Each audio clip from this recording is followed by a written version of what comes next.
Good morning, my name is Chris and I'm a member of Frinton Free Church. I'd like to share with you a thought for the day. As I live quite close to the beach, my daily exercise during these past few months has usually been a walk along the sand. And I've done this in all sorts of weather conditions. Sometimes it's been hot and sunny, sometimes dull and cloudy, sometimes very still and sometimes very breezy.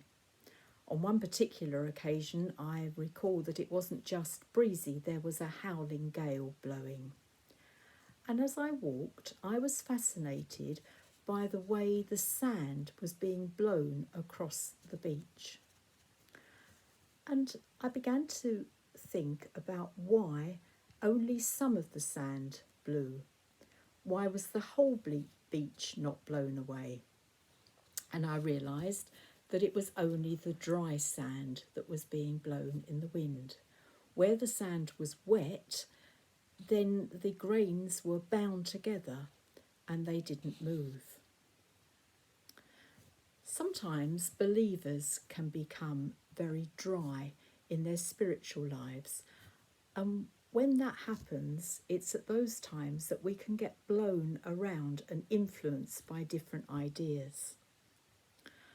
Paul addressed this topic in his letter to the Ephesians, where in verse 14 he writes, "Then we will no longer be tossed and blown about by every wind of new teaching.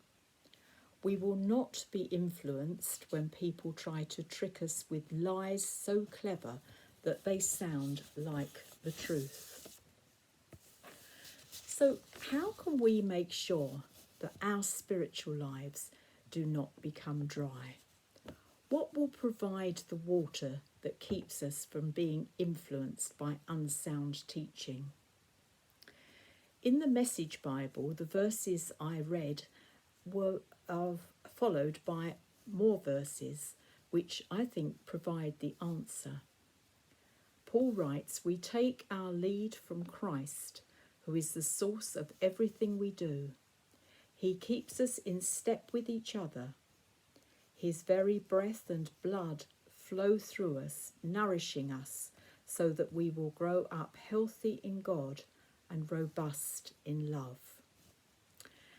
In other words, we need to become closer to Christ and closer to each other. That way we will be bound together and won't be blown about. For me personally, lockdown has provided more time for spiritual reflection, for reading God's word, and for prayer.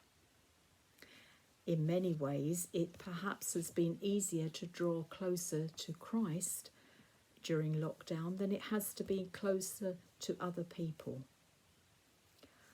Our wonderful leadership team at the Free has ensured that week by week there has been the means of remaining close together as a church too. They have provided opportunities for prayer and for worship. Even if we have to do them alone at home, we feel as if we're together. However, it is the responsibility of each individual to make use of these opportunities to connect with Christ and with each other.